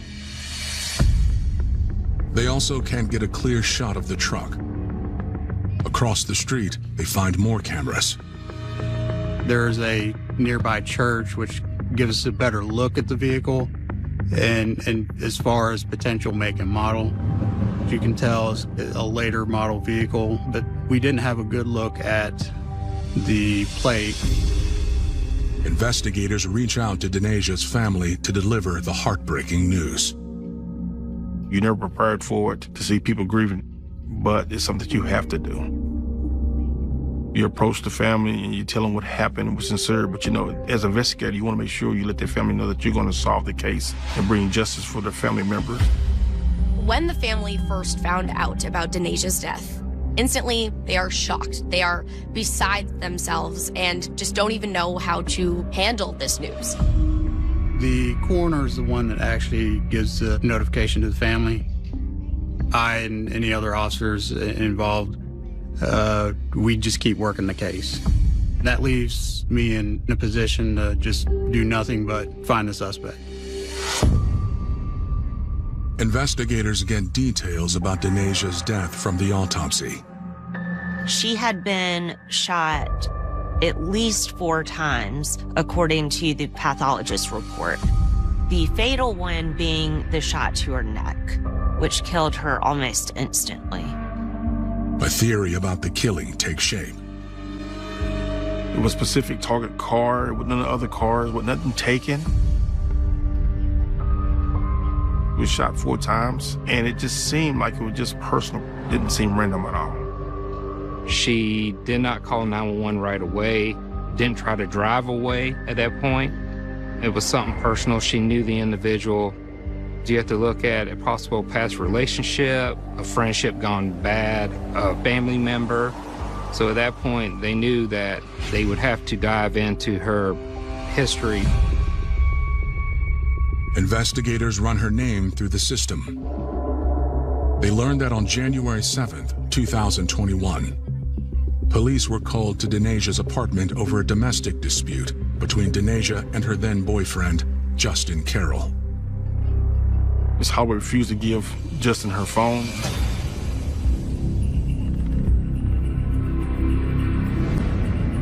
He thought she was cheating. She wouldn't unlock it. He got angry. She refused to open her phone. So then he went to the back bedroom and pulled out the gun out of the dresser drawer and put it to her face. Denasia called her mom during that incident, and her mother called the police to report this. Her mother was taking it very seriously. By the time the police arrived, Justin was no longer there. Justin fled, taking the gun with him. Police finally caught with him. He was charged with domestic violence and had an order of protection put on him. An order of protection is very specific of what it does. What it does, it protects the victim from being contacted by the suspect. So at that time, he could not text her, he could not call her, leave any kind of message to a friend or family. He had no contact at all. It was what the order says. Well, after the restraining order, I believe she distanced herself a good bit from him. She stayed within the apartment complex. He had moved out at that point. Justin went back to his grandparents and lived with them for a while, so they had totally split up and was separated. Ms. Holloway finally went back and lived by herself later on. Police run a background check on Justin Carroll. The incident with Denasia wasn't his first brush with the law. In 2016, Justin had 5 counts of attempted murder against him, so he's used to doing violent things. Those charges were eventually reduced. He had been convicted of assault and battery in the 1st degree, and he was forbidden from carrying a firearm. Justin was sentenced to 8 years of probation, but his probation was revoked in March 2018 when he was found in possession of a gun and a controlled substance. He was sentenced to 3 years in prison, but released on probation in 2020, shortly before he and Denasia met. Justin's history and violence against Denasia makes him suspect number 1. He became a person of interest at this time because he has the means and the motives to maybe do this. Investigators pulled Justin's DMV records. It gives us a DMV photo along with his height and weight. They compared it to the video surveillance and his DMV photo, which listed him as 5'6", 230 pounds, and saw that there was a large resemblance there. That put Mr. Carroll kind of at our top of our list of people we really want to talk to. At this point, we had a potential murder suspect.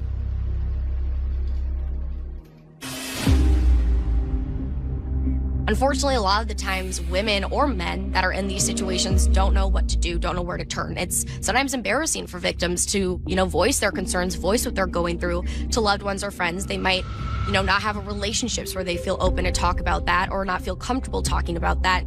There's national hotlines, different national resources, but also on a local level, a lot of the times there's nonprofits, there's different organizations that are there for you to talk to there's also a lack of resources. And so I think it raises a bigger question with where people can turn to in domestic situations where they truly don't know where to turn.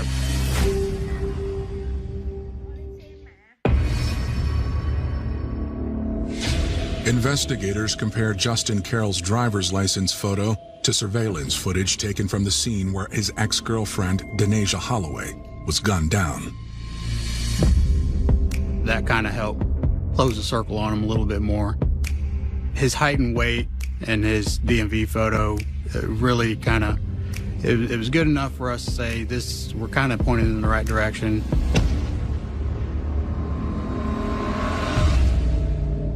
Detectives also learn what kind of vehicle he drives. That vehicle's registered to family members at an address in a different part of the city. We had made contact with the family members that night. They had notified us that he was at work, and from work called them and told them he was going to leave town and go to Charleston.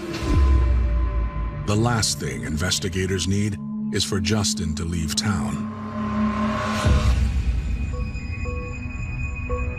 Family members were asked to see if he would come back to Walterboro and talk to law enforcement.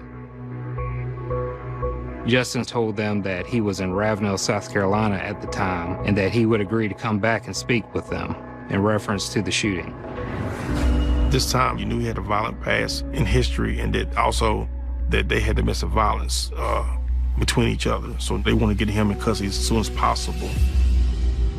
Taking no chances, investigators ping Justin's phone so they can follow his movements.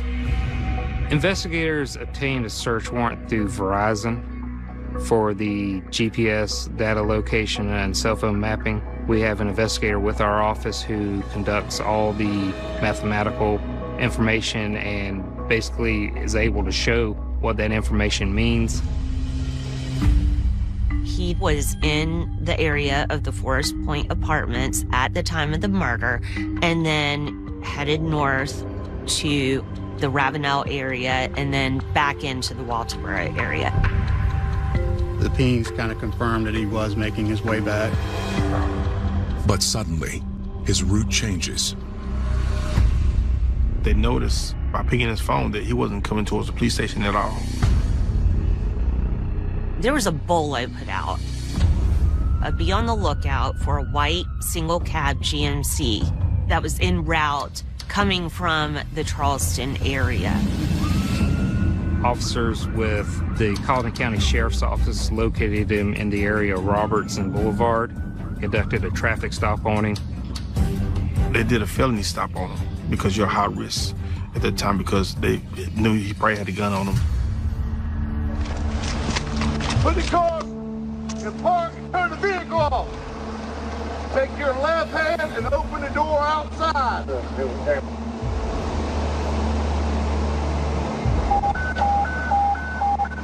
Step out with your hands up. Hands on your head. Hands up. Step out with your hands up. Step out. The police had their guns drawn.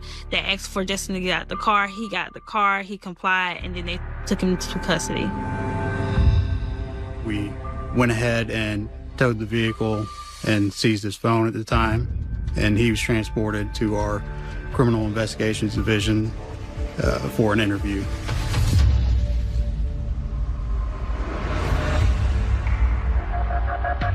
Walterboro PD took him in for an interview. When he was told of Denaja's death, he was not very emotional. Investigators asked Justin where he was at 10 p.m. Justin had said, he left work around 10 and traveled to Charleston. And then he had gone to see a friend in Ravenel, and they went to downtown Charleston from there. When questioned about exactly where they went and what they did, he was very short on answers. He couldn't tell them really anything at all. Justin says his friend goes by the name Blessing Doctor. But Justin's version of his whereabouts don't match what investigators saw when they tracked his phone.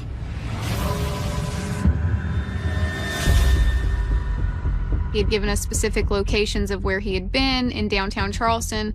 None of that showed on his GPS coordinates. As suspicions around Justin grow, detectives ask him for one more thing. During that interview, they presented him with a GSR kit. He consented A gunshot residue test is where a person's hands are swabbed, and what it is, the chemical blowback from a gun. When you're firing a gun, it'll leave a residue in your hands. And we swab your hands. We can tell if you fired a gun within the last 24 hours. It's not an instant test. It takes time. There's a lot of factors that play into that testing. At one point during that interview, he did request a lawyer, so we had to let him go. I didn't have enough probable cause to arrest him at that point. Investigators attempt to contact the man Justin said he spent the evening with. The individual they identified as being Blessing Doctor, no one could ever make contact with him. Nobody knew anything about that individual. It wasn't a strong alibi. In the end, I just don't think for investigators it was enough to say Justin had absolutely no part in this.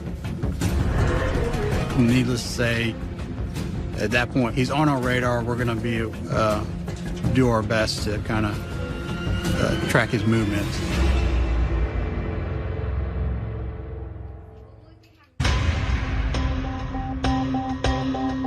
Investigators in South Carolina have a single suspect in the brutal shooting death of Denasia Holloway. Her ex-boyfriend, Justin Carroll. The day after the murder, they secure a warrant to search his truck. Myself and another officer, we went through the truck. There was nothing in the truck to take.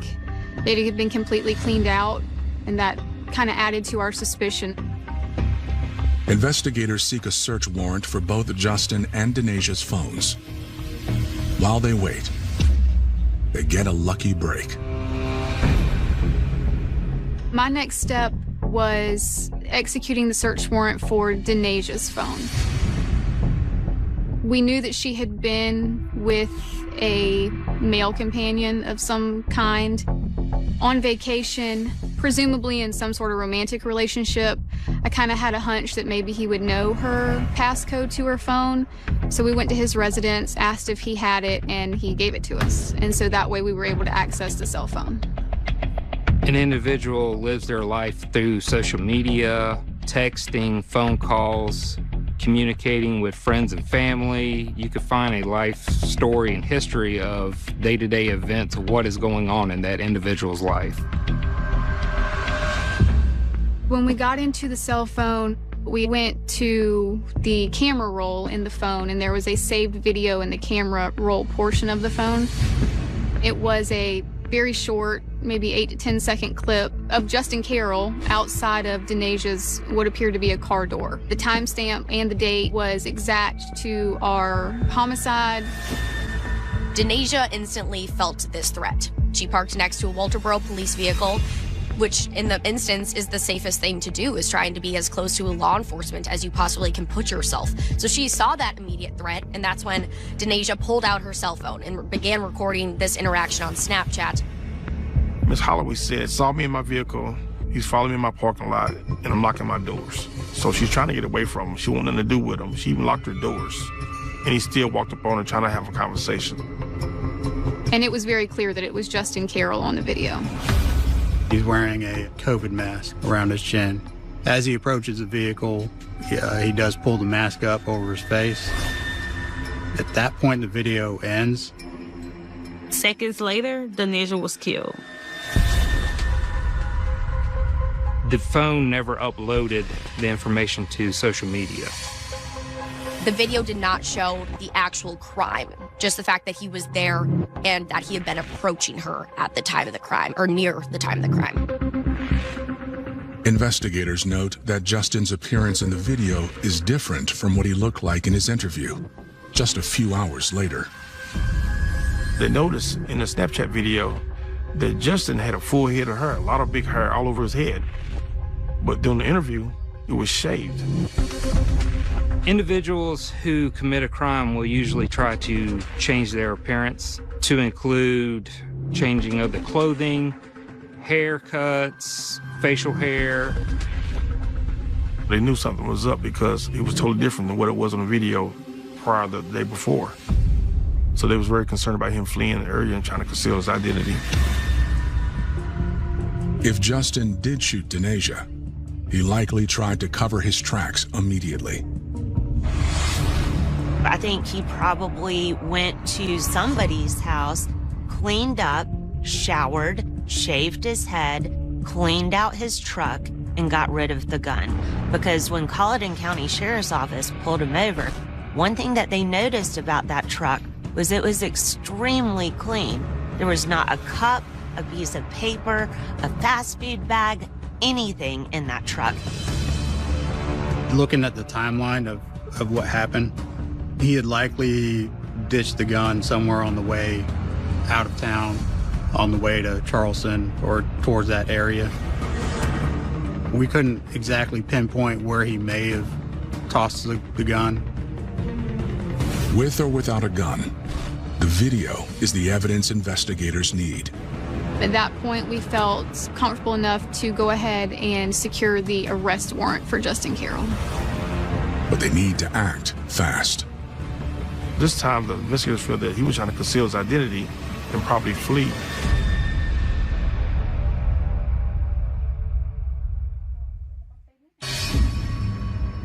Obviously, from his history, he was angry. I mean, whether he was angry while they were still together, whether he was angry at Denasia for ending the relationship and filing this charge against him, I mean, Justin still was charged with domestic assault. Although he was granted bond, he was still probably angry about that allegation coming out against him. I mean, for all we know, his friends and family were looking at him through a different lens. And so I'm assuming that Justin felt angry. He wanted to maybe get revenge on Denasia, and he didn't want her to be happy. She was still this happy, sweet young woman, 22 years old, and Justin is over here now with a domestic assault charge on his record. And in the end, I think he was angry and jealous of Denasia's life.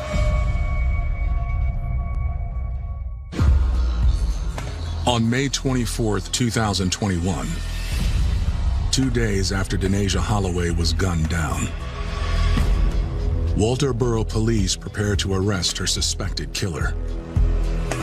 Number one, you have the gunshot residue on his hands that clearly showed that he had shot a gun within the last 24 hours.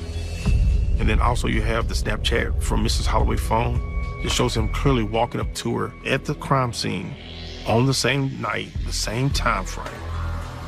If investigators hadn't found that video as quickly as they did, he could have already been far gone.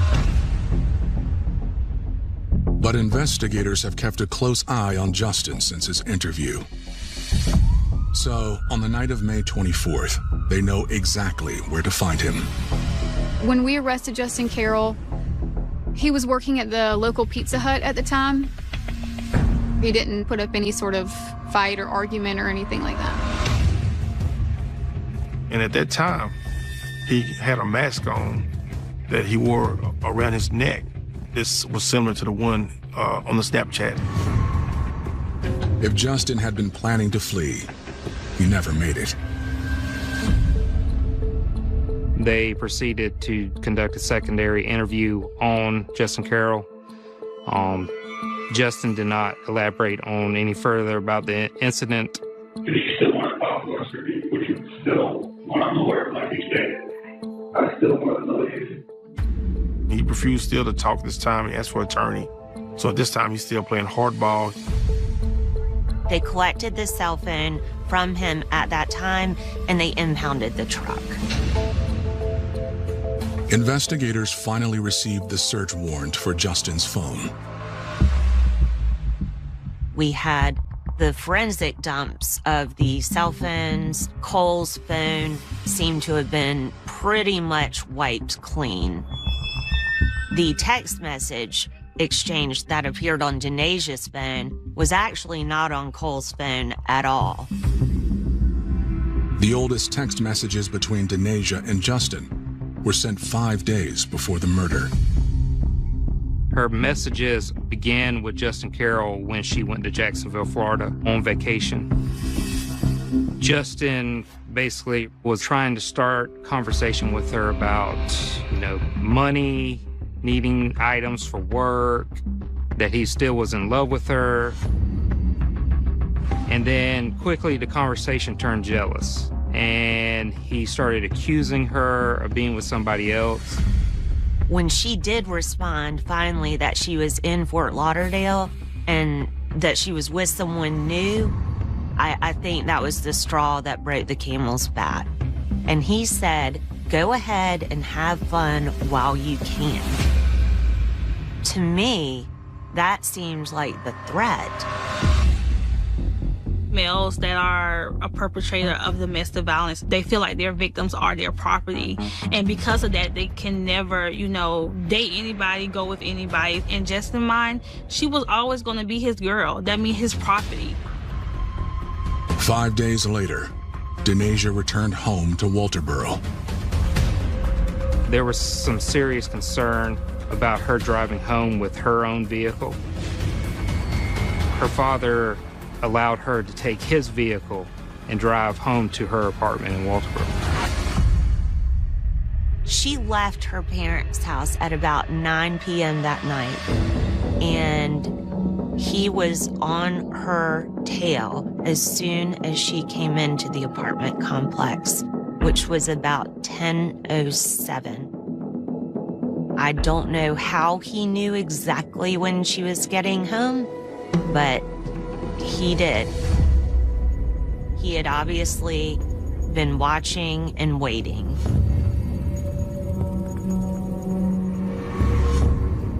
There was nobody else around that vehicle at the time. It was just him, and ultimately he pulled a gun and shot her multiple times.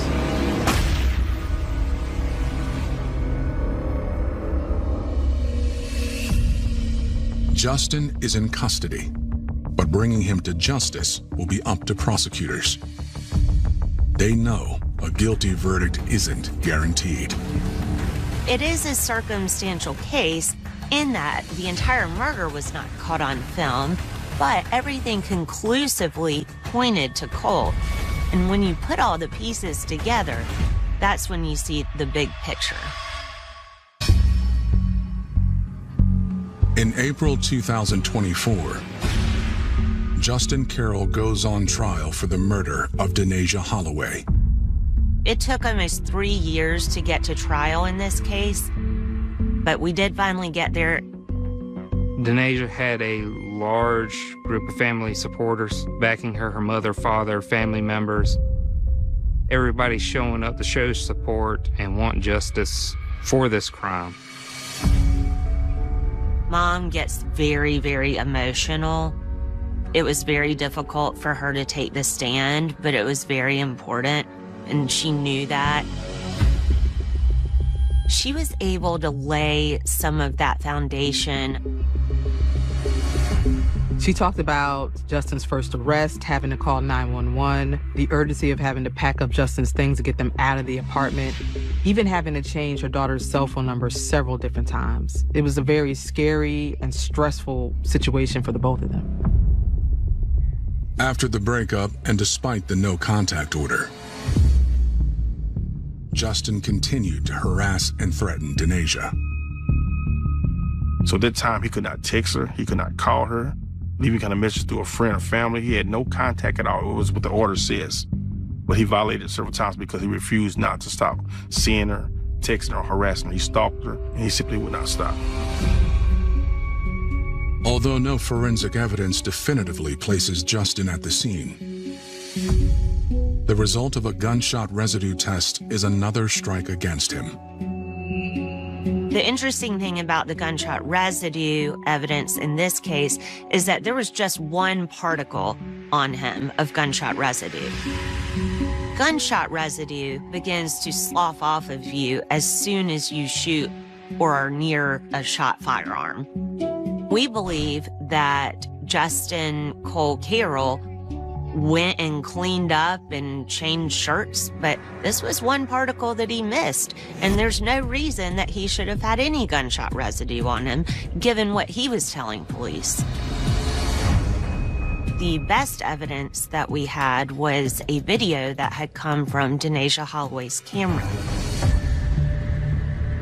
I've never had my victim be the star witness in a murder case before, and thankfully, she took that video and was able to get justice for herself.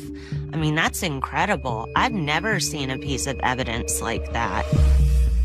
She was able to speak to the jury from the grave. These, key pieces of evidence are coming out against Justin. The gunshot residue, the video. Those are the things that really make it hard to believe that he didn't do it. Justin's defense is straightforward. Their defense was that there's reasonable doubt, that you can't really see him in the video. The video's not that clear.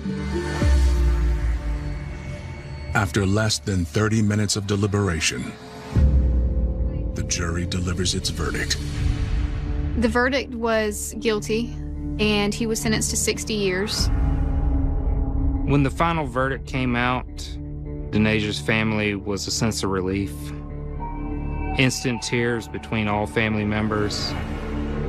Denaja's family was point blank saying this would have never happened if he had not been let out on bond for his first charge. They were frustrated with that because if the judge had not made that decision, Denaja would possibly still be here today. She was only 22 and she was the only daughter in the family, and there's nothing that will ever fill that hole for them. I wish that we had been alerted that he was having contact with her prior to the murder. But it's difficult. You don't know whether you're going to stir something up or stop something. And I think she was doing the best she could. It is tough to protect yourself from people that resort to this kind of violence over a very small thing. What should have happened was, and this is what we always kind of advocate for, if she had let it be known or had the awareness to know that every time he reached out to me, even with it via text, Instagram, social media, let the police know, make them aware, because he could have been in jail. At the end of the day, I feel like this will bring awareness to our young African-American women to, if you're in a domestic violence situation, get away and make sure you contact the police.